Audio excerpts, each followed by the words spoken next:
God is so good. We've seen his faithfulness even through this storm of this last week.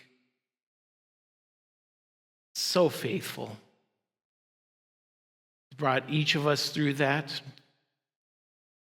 Well, may have lost power, but we did not lose our God. And I got a chance to drive around a little bit in the community, going to check on a couple places, going into town, and visiting with people. And I got to see a little bit quieter side of the area.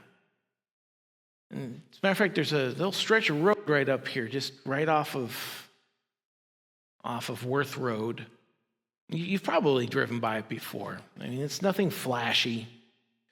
It's just fields, tree lines, gentle rise and fall of the land that's been worked and farmed with wheat and beans and corn and cattle and sheep for generations. And running along one part of that road that I was driving down, there's a fence. You know the kind that we have around here. It's nothing new. It's not pretty.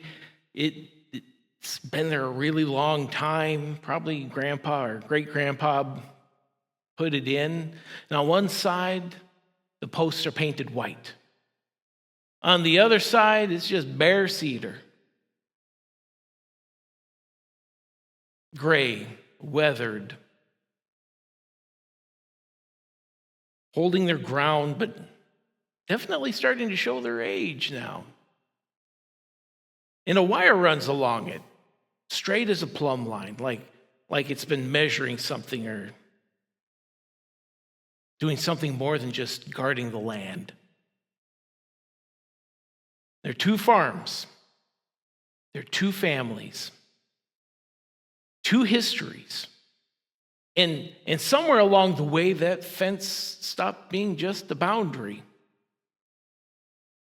and started becoming a statement. See, everyone around here understands how all that works. You keep your cattle on your side of the fence. You don't let your equipment drift over that line. After all, what are fences for? If a branch falls from their tree onto your side of the fence, you don't burn it. You don't keep it. You stack it right back where it came from. Not because you hate them, not because you're mad at them. It's just because that's the line, right? And truth be told, that line kind of keeps the peace. Because as long as everyone stays on their own side of the line, there are no arguments. There's no confusion, no conflict. Everyone knows where that line is. Everyone gets what's theirs. Nobody takes more than they should. Everything is measured. Everything is fair. And if you grew up in a rural place like Lachine or Heron or Alpena or Hillman or Hubbard Lake, it all makes sense because that's just how life is around here. But then one morning you wake up and something's just off. You step outside, coffee's still warm in your mug in your hand, and you look out over toward your neighbor's property. Looks like the fence is gone, not down, not sagging, not leaning, but I mean gone. Post pulled right up out of the ground. Wire rolled up, tossed in the ditch over there.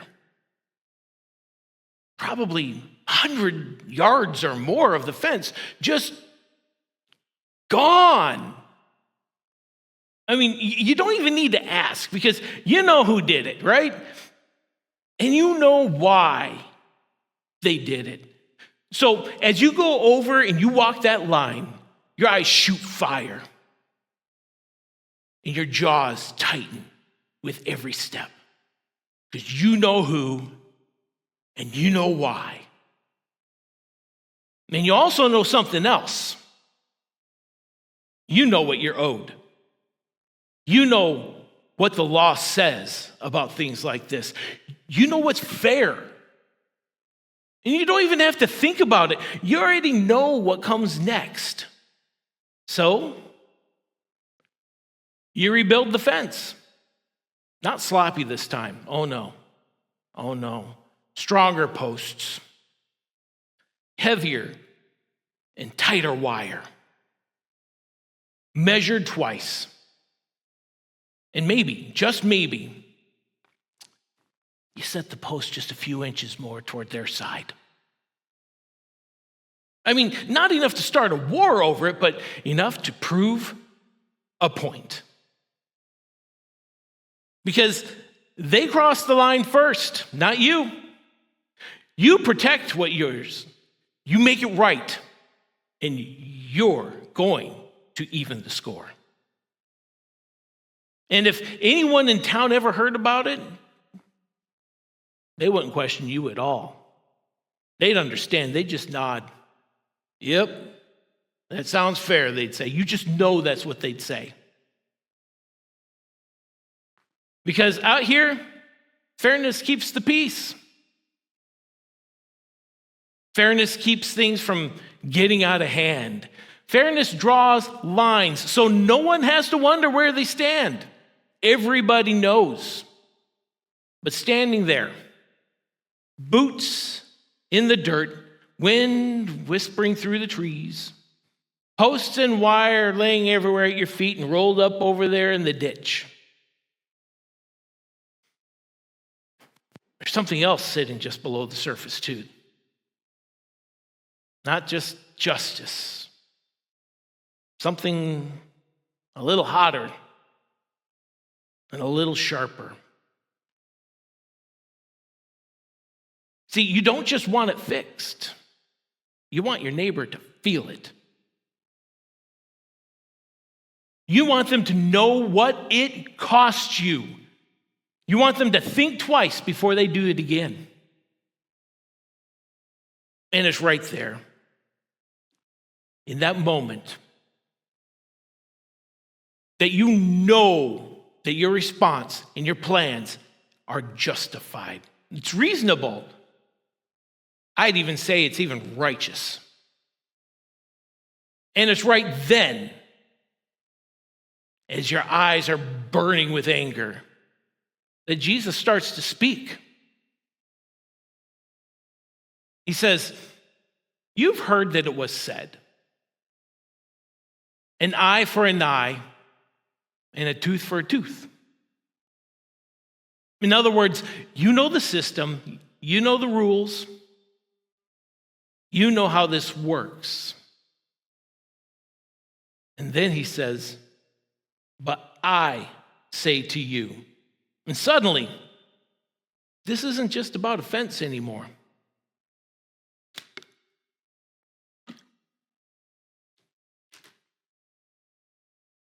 So standing there, I mean, you don't feel evil about it. You don't feel out of control. You don't feel like you're doing anything wrong. You feel right in your feelings. And not just right, but justified. Because there's a system you've been living with your whole life. A way of keeping things balanced. A way of making sure that nobody gets taken advantage of. It's fair. It's a way of making sure that wrongs are righted and the right is restored.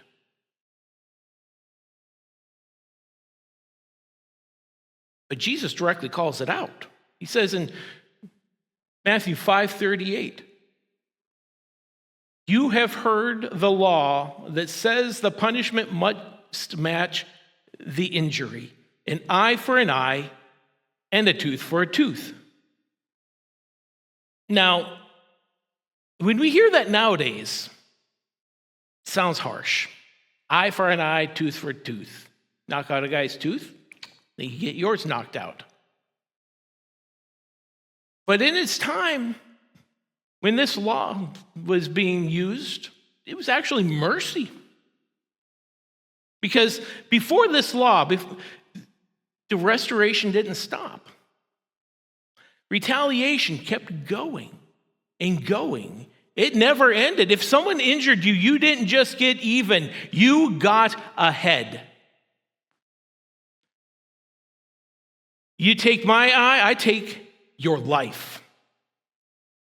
You take from my family, I wipe yours out. Just ask the Hatfields and McCoys. Conflict spiraled and everything just kept escalating. So God stops in and says, time out! No more escalation, no more spiraling, no more taking more than what was taken from you. So see, it was mercy. If a wrong is done, the response must match it. Nothing more. No more going beyond it. Justice becomes measured. It was never permission for revenge. This law wasn't meant to say you must pluck out someone's eye if they damage yours. It was just putting limits to it. But what was meant to limit retaliation was, of course, taken by humans, and it became justification for it. People stopped hearing this far and no further and started hearing, I have the right to do this. A lot like human. And now, that ancient math, the ancient system, is the quiet math running in the background of every conflict today. You hurt me, I hurt you. You take, I take. You cross the line, I push back. And if we're being honest here, we don't just believe that. We rely on that. It's how we decide what we're going to say back. How cold do we act toward them? How long do we get to hold on to that grudge?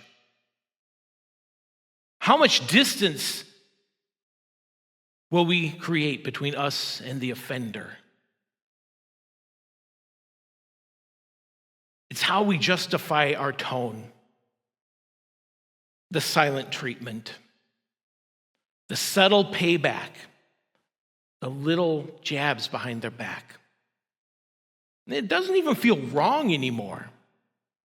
After all, you're following the law, right? It feels fair. It feels responsible.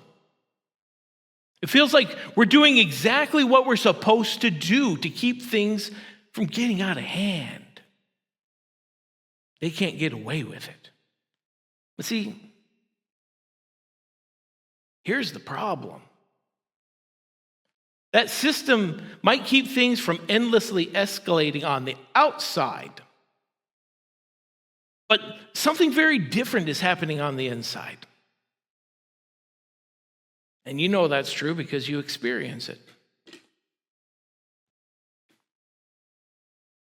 Because every time you replay that in your mind, it goes over and over. Every time you justify what you're doing or not doing, every time you tighten that wire just a little bit more, something starts to build below the surface.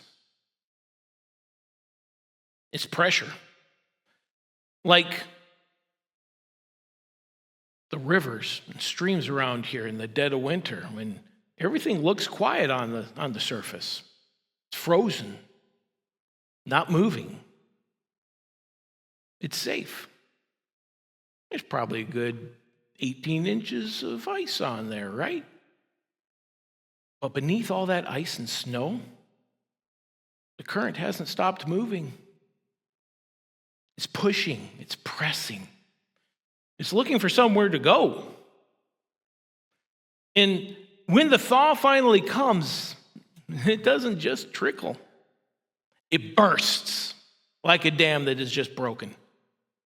Ice piles up, pressure releases, water surges. It happened to our neighbor just a couple weeks ago. And what looked controlled moments ago suddenly floods everything downstream. And it doesn't just affect the person on the other side of the fence. It spills into your home, into your thoughts, your relationships, your spirit, your prayer life.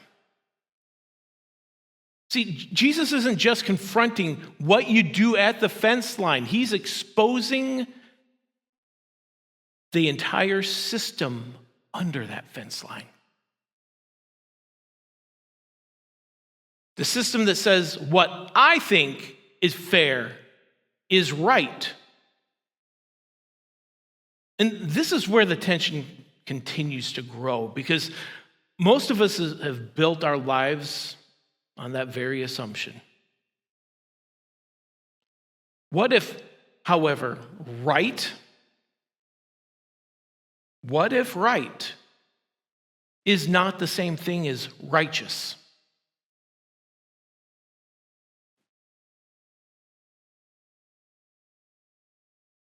What if the system you've been trusting in is the very thing keeping you from looking like your Father?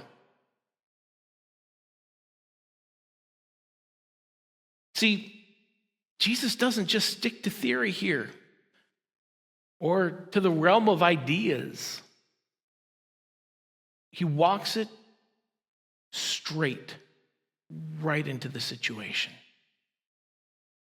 In Matthew 5:39, he says, "But I say to you, do not resist an evil person." And right there, you can feel the tension just rise. Because that sounds like it's wrong. Don't resist an evil person? It sounds like weakness, like passivity, like letting people walk all over you, and I'm not going to let that happen. But see, that's not what Jesus is saying here at all. He's not telling you to shrink back. He's not telling you to become less. He isn't nerfing strength. He's redefining it. The second part of that verse, Matthew 5:39, is, if someone slaps you on the right cheek, offer the other cheek also. Now, for us, that sounds like violence. We're slapping people now. Really? But in that culture, then, a slap on the right cheek wasn't about the injury. It was about the insult of being slapped on the right cheek. It's just a backhand. It was a way of saying, you are less than me. So if you backhand somebody on the right cheek, that's what you were saying in that culture. You're less than me. It was about dignity, honor, status. And everything inside you, when that happens, wants to respond. And it wants to respond firmly, so that there is no question. Not later, not after you've sat there for a while and processed it, but right now. So you feel that surge of anger rising up in you. Hot, it's immediate, it's unfiltered, it's right there. just below the surface, like driving down a back road in the middle of a whiteout. We do that from time to time here in northern Michigan. The wind's cutting sideways. Snow's blasting across the windshield. And you're thanking Jesus for those rumble strips that tells you you're still on the road. Thank you. You don't just sit there in the middle of the road and calmly think things through. You react right away. Muscles tighten up. The hands grip the steering wheel like your life depends on it. Sometimes it does. You correct hard. You hit the gas. You hit the brakes. You oversteer. You overcompensate. Because in that moment, the adrenaline starts to take over, and suddenly you're panicking. And that's exactly what Jesus is talking about here. That split-second reflex, that moment when something hits you and everything inside you wants to hit right back, only harder. Not just physically, but words, with tone, with silence, with distance, with chill, with a post on social media, with a look that could kill. You know, because you've been there. I have too. So I understand it. But see, Jesus asks a question here behind the command. What if you didn't live controlled by that impulse anymore? What would life be like? Matthew 5:40 and 41 says, if you are sued in court and your shirt is taken from you, give your coat. If a soldier demands that you carry his gear for a mile, carry it 2 miles. Now it's starting to get even closer to home. Because this isn't just an insult anymore. It's about inconvenience. It's about pressure. It's about allowing yourself to be taken advantage of. And everything inside of us just stands up and says, you have to draw the line somewhere. Right? Protect yourself. Hold your ground. Don't let them take advantage of you. And make sure that this never happens again.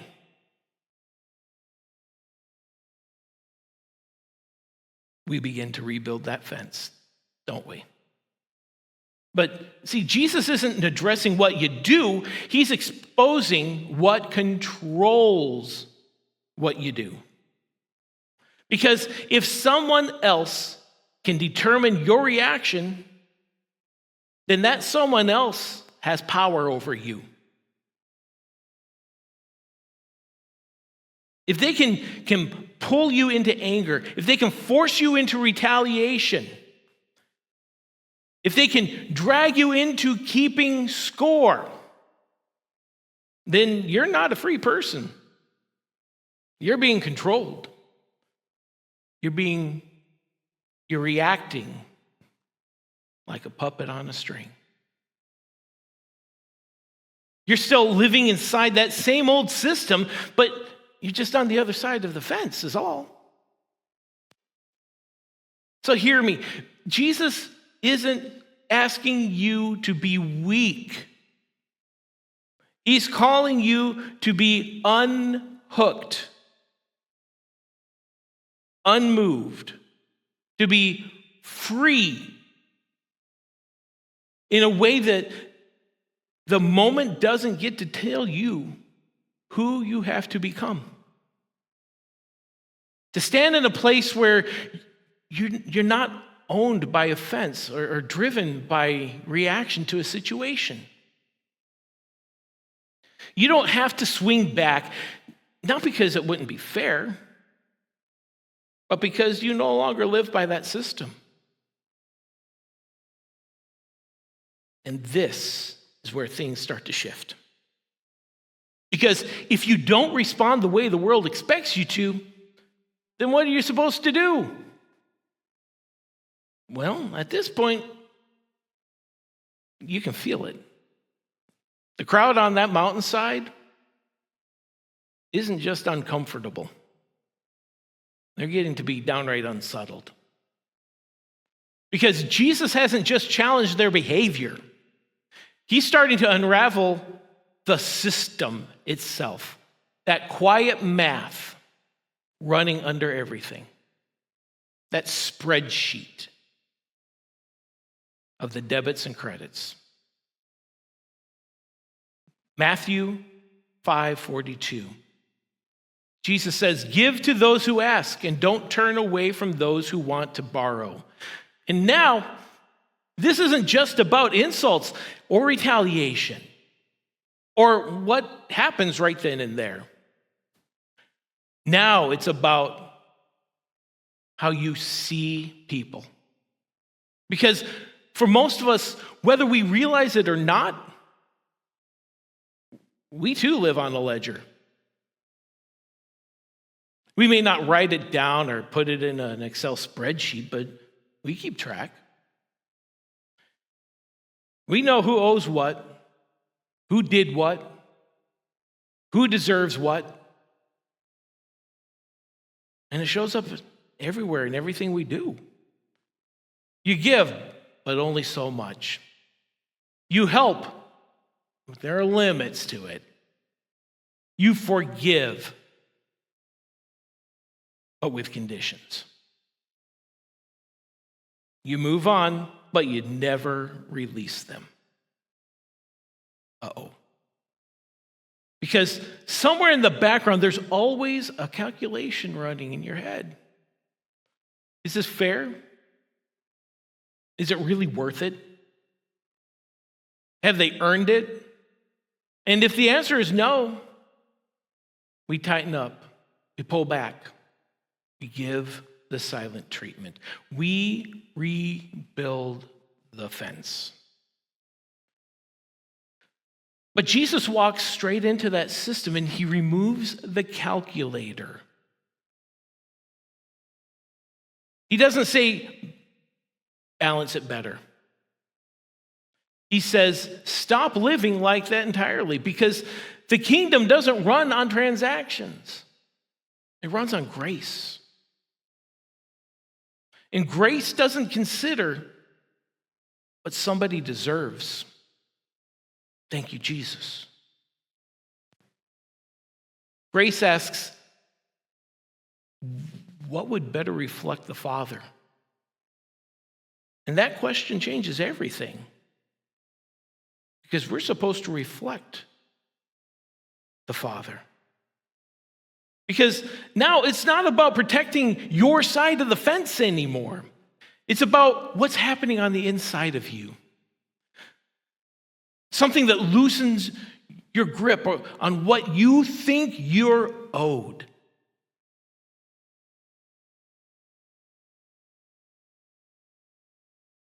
I've actually had God come to me. I was wronged. And got cheated out of a whole lot of money. And he came to me and said, Chris, I'll always take care of you, but you have got to let that debt be owed to me, and you're going to have to be good with that. Let me tell you, that wasn't an easy pill to swallow, but it was worth it.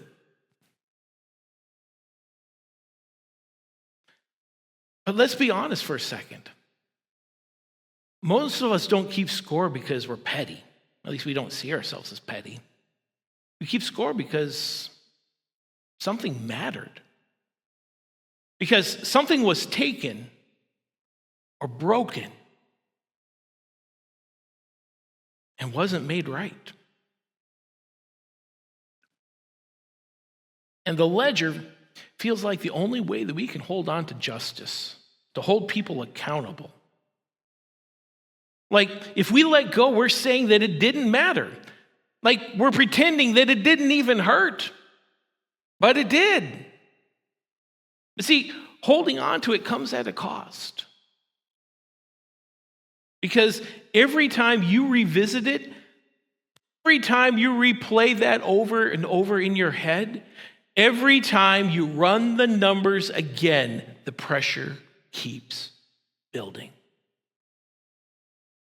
Like ice stacking on a river in late winter. Layer on top of layer on top of layer. Pushing, shifting, holding, until one day something breaks and the water rushes. And when it does, it doesn't just affect the person upstream. It floods everything downstream. Your relationships, your peace. Suddenly your joy is gone. Your ability to trust. Your ability to love again without guarding every inch.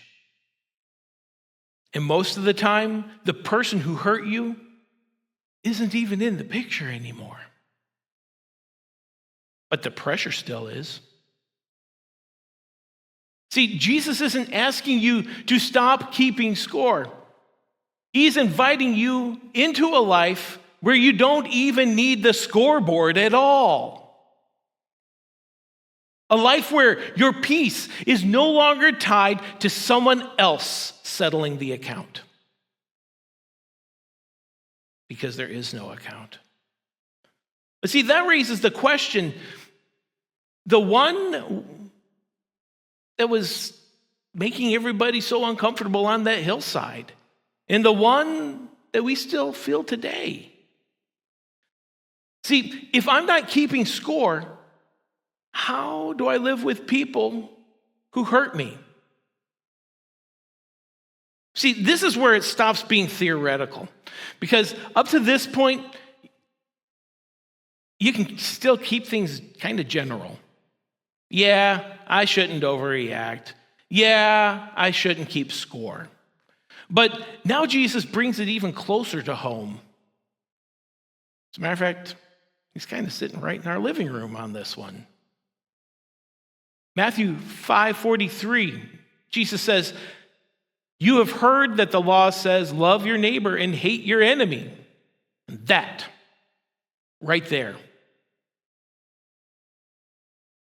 everyone on that hillside understood what he was talking about there, because that wasn't written in the law like that. That's not how the law was actually stated. But it was how people lived. Love your people. Be good to your circle. Take care of your own. And the rest, keep your distance from them. Draw your lines. Protect what is yours. In other words, build that fence. And if we're honest, that still makes sense to us today.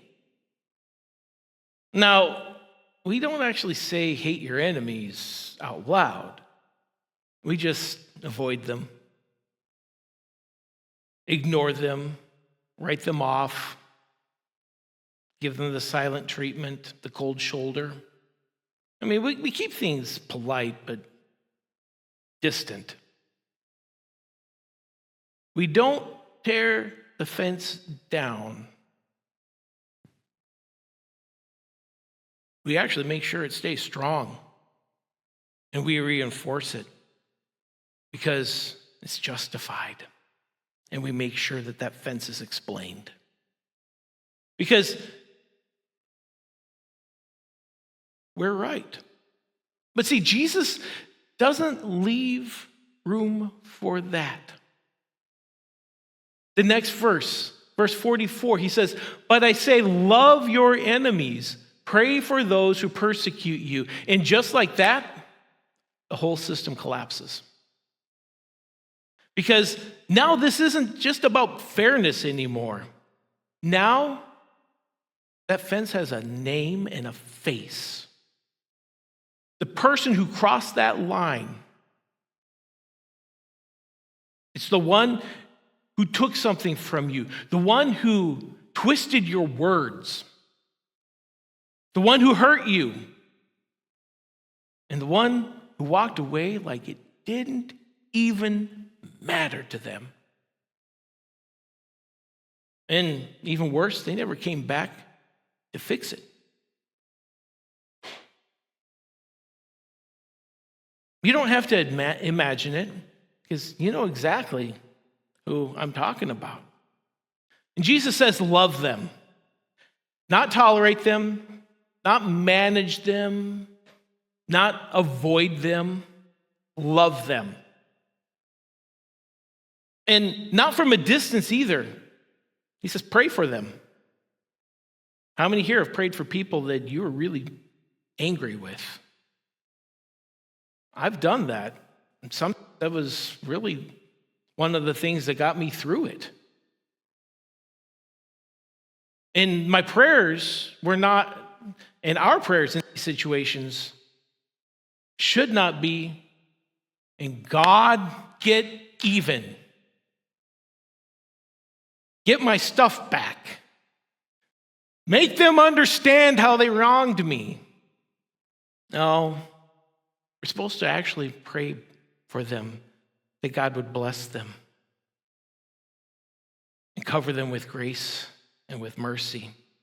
And I can tell you from personal experience that isn't always easy, but it is always needed. So we bring them before God. We say their name in a place where bitterness can no longer breathe. You place them in the hands of the Father who sees far more clearly than you do, who keeps better track than you do, and covers you with grace anyhow. Not because they deserve it, but because that's what your Heavenly Father does. And see, this is where something inside us starts to push back, sometimes pretty hard. Because we hear this and it feels like you're letting them off the hook. You're letting justice be ignored. Like what happened didn't matter. But that isn't what Jesus is saying here at all. He isn't saying that it didn't matter. He's saying you don't have to be the one who carries it anymore. Put it in the Father's hands.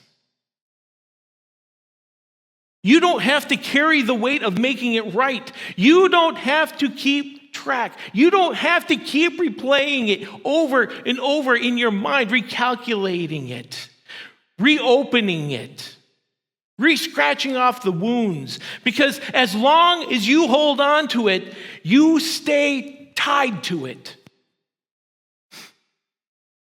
You stay tied to that moment, tied to that offense, tied to that person.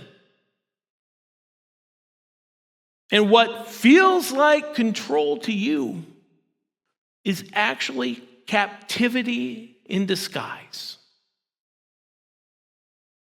See, Jesus isn't asking you to pretend it never happened. He's inviting you to let yourself live free from it. Free from the need to get even. Free from the need to make them feel it.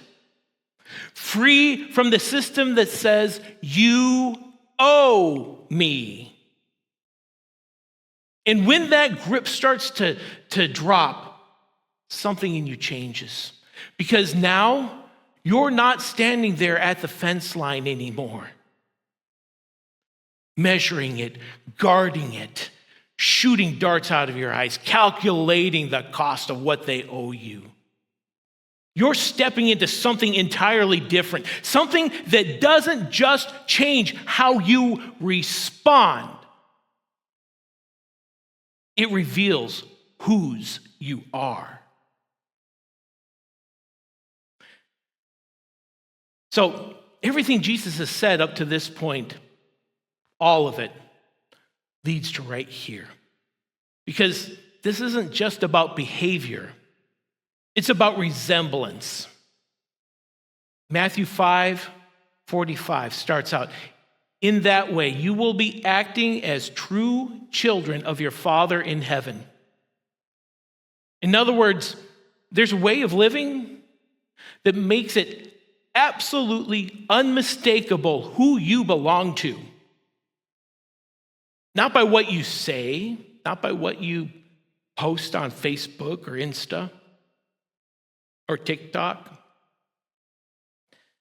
Not by what you claim, but by what comes out of you when you're wronged. Because Jesus says, the last part of that verse, for he gives his sunlight to both the evil and the good, and he sends rain on the just and the unjust alike. Think about it. The same sun that shines on you shines on both sides of that fence. That same rain soaks both fields.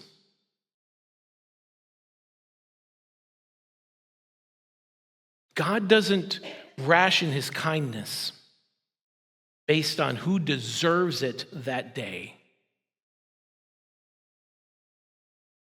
He gives because when he gives, it flows out of who he is. And Jesus is saying, when you live this way, you start to look like him. Not when you win the argument, not when you prove your point, not when you get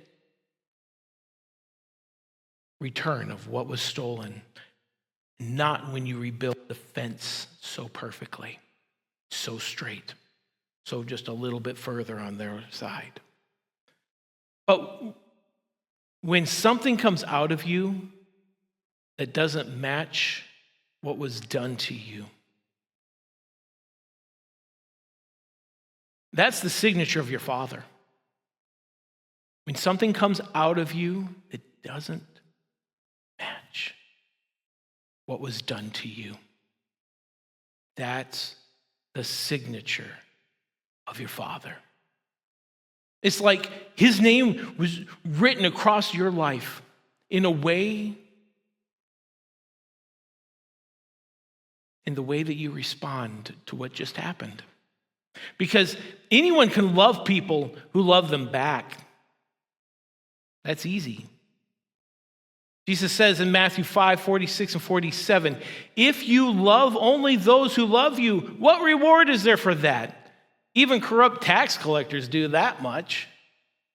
If you're only kind to your friends, how are you different from anyone else?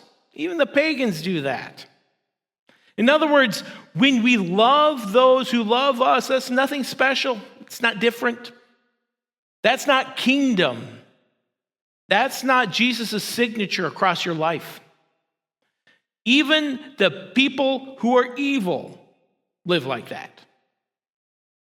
But you are called to something more. Something that can't be explained by personality or upbringing or circumstance or income. Because when you begin to love like that, when you begin to release what you're owed, when you stop keeping score, when you discard the scoreboard, when you stop rebuilding the fence and refuse to be pulled back into that old system, people start to notice. Not because it's loud, but because it's different. It's different than how they live. See, there's a steadiness, a refusal to be shaken, and a freedom that doesn't come and go based on circumstance. But eventually someone is going to ask, how are you able to live like that? What's up? What is different about you? The answer isn't, I'm trying harder to be nice. The answer is, I've been with Jesus and he has changed my life. I'm learning to live from a different place now. Because this kind of life doesn't come from willpower. It comes from becoming more and more like your Father. See, when his heart changes yours, you don't hold on to that stuff anymore. You respond differently. You become someone different. And after everything Jesus has just said, you can almost feel the question rumbling through the crowd. Now, how far is he going to go with this? Like, is there limits to this? Is there a line somewhere? Still looking for that fence line. Because we're comfortable with lines, with fences, with moral lines, with relational lines. Places where we can say, I've done enough. I've gone far enough. I've met the standard. And then Jesus removes the line entirely. He says in verse 48, but you who are perfect. Sorry, I said that wrong. But you are to be perfect, even as your Father in heaven is perfect. Now, at first, it sounds impossible, doesn't it? How are we going to be perfect? Because now it sounds like no matter what I do, I'm never going to be enough. It sounds like no matter how I respond, I'm always going to fall short. But the word perfect here doesn't mean flawless. The Greek word is teleos, which means complete, whole, fully formed, mature, like something that has grown into what it was always meant to be. So he's saying, but you are to be complete, whole, fully formed, mature, even as your Father in heaven is complete, whole, fully formed, mature.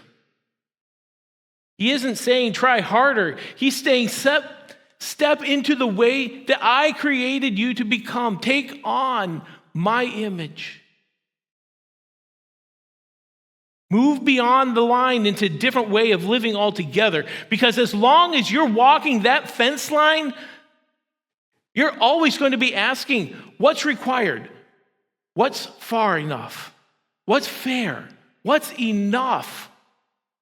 But when you begin to live from a place of looking like your Father and living like your Father, those questions start to disappear. Because now it's not about the minimum. Now it's about the resemblance. Now, what could it look like to respond like him in that situation? And this is where everything comes together, the fence line, the pressure beneath the surface, the reflex when you're hit, the people you'd rather not see ever again. All of it points to this. You're being formed into something, not just someone who behaves better, not just a nice person, but someone who reflects the very heart of God. Because when the Father's heart is formed in you, you don't need a line to tell you how to live. Because his heart is beating in your chest. Love becomes your instinct, what you naturally do. It becomes your reflex.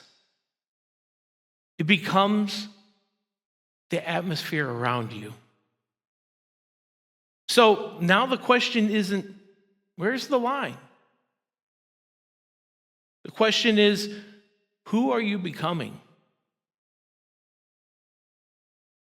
And maybe even more personally, who you're becoming the next time you're wronged. Because that moment, that's where all of this becomes real. That's where this moves from Jesus teaching on a mountain to a decision to let him make you like him.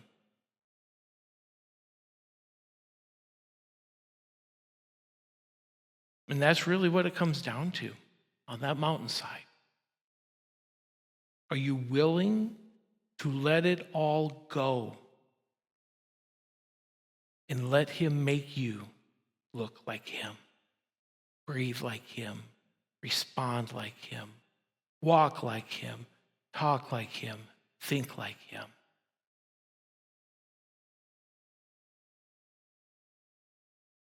And that's his challenge to us, to apply that to our life.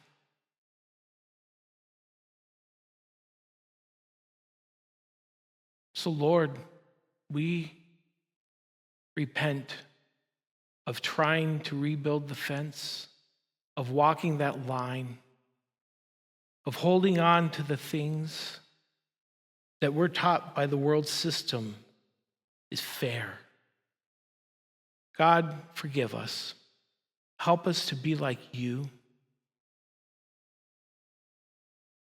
Help us to let those debts be owed to you. And help us to be good with that. Make us into your image. Give us a heart like yours that loves you.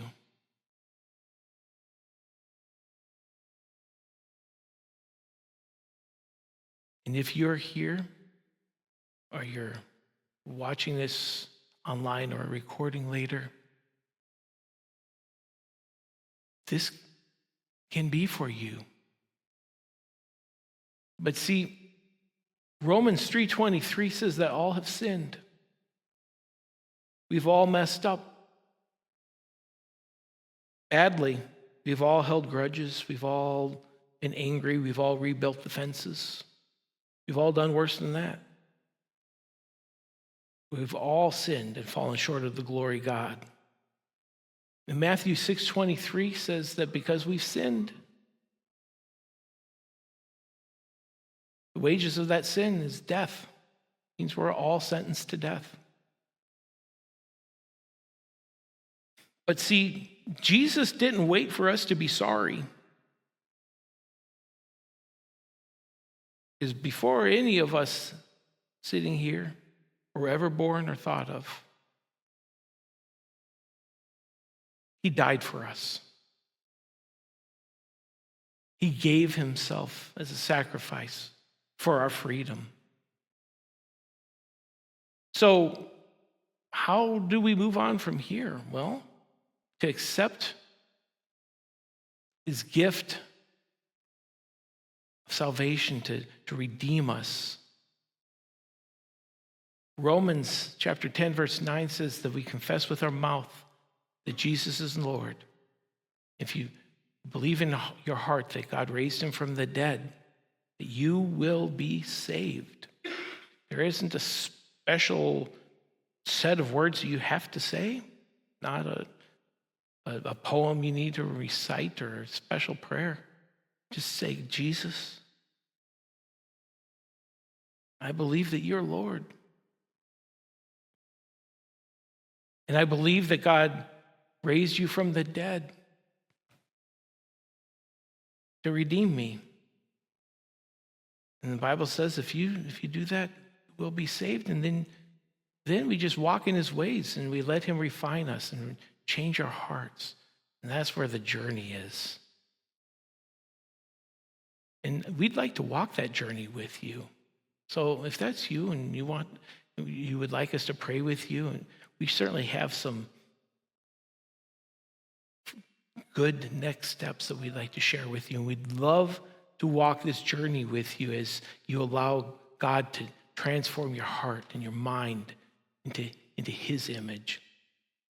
So if you just contact us, if you're not in this area, we'll connect you with a good church in your area who can walk this with you, because the Bible says we need to walk this journey together. But I invite you to begin that journey today. So here in a moment, we're going to have some of our prayer team members up front, and we'd love to pray with you about letting go of the past or anything else, healing, whatever you need us to go to the throne room with you about and talk to God about. we'd love to pray with you because we serve a faithful God who loves us even when we screw up. He still loves us. So I invite you to come up, to pray, to ask God for help, because he is faithful. Now you can feel released to go. I do ask if you're going to stay in the sanctuary here that you remain in an attitude of prayer. But if you need to take off, feel released, blessings on you. Have a great week.